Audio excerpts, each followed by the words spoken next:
تنہائیوں کی گود میں پلنا پڑا مجھے،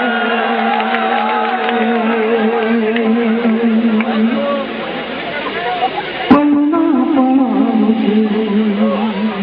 مجھے، تنہائیوں کی گود میں پلنا پڑا مجھے، پلنا پڑا مجھے، تنہائیوں کی گود میں پلنا پڑا مجھے، پلنا پڑا مجھے، تنہائیوں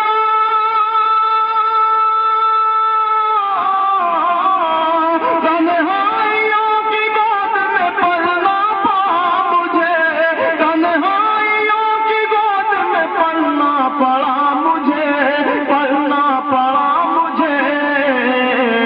خود سے سلام کر کے بہلنا پڑا مجھے، بہلنا پڑا مجھے، خود سے سلام کر کے بہلنا پڑا مجھے، بہلنا پڑا مجھے، تنہائیوں کی گود میں پلنا پڑا مجھے، پلنا پڑا مجھے۔ دیکھیے گا دوستو،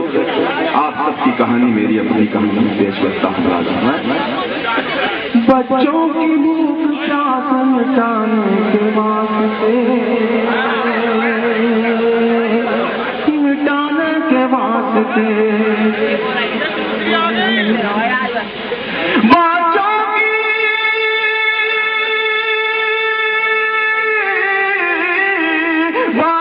کی بھوک پیاس مٹانے کے واسطے، بچوں کی بھوک پیاس مٹانے کے واسطے، بچوں کی بھوک پیاس مٹانے کے واسطے، مٹانے کے واسطے، سورج کی طرح روز نکلنا پڑا مجھے، نکلنا پڑا مجھے، سورج کی طرح روز نکلنا پڑا مجھے، نکلنا پڑا مجھے، تنہائیوں کی گود میں پلنا پڑا مجھے،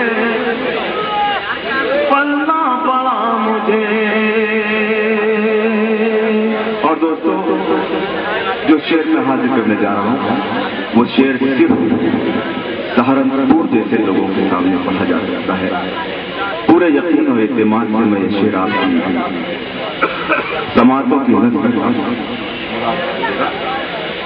پیچھے پڑی تھی خواہشیں پرچھائی کی طرح۔ اگر واقعی شاعری سننا جانتے ہو تو میرے شعر تک پہنچے گا، پیش کرتا ہوں۔ پیچھے پڑی تھی خواہشیں پرچھائی کی طرح، پیچھے پڑی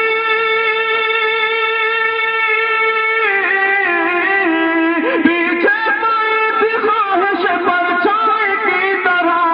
پیچھے پڑی تھی خواہش پرچھائی کی طرح، پرچھائی کی طرح، کچھ دور چل کے راستہ بدلنا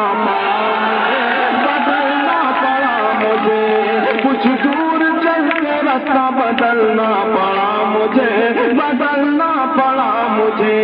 تنہائیوں کی گود میں پلنا پڑا مجھے، پلنا پڑا مجھے۔ دوستو، بالخصوص اس غزل کا یہ شعر میں نے جس کے لیے یہ غزل کہی ہے وہ شعر اب میرے محترم شہزادہ گلدین صاحب کہتا ہوں یہ شعر پلنا پڑا مجھے، ایک شخص کے غرور پہ میری نگاہ تھی، میری نگاہ تھی، ایک شخص کے غرور پہ میری نگاہ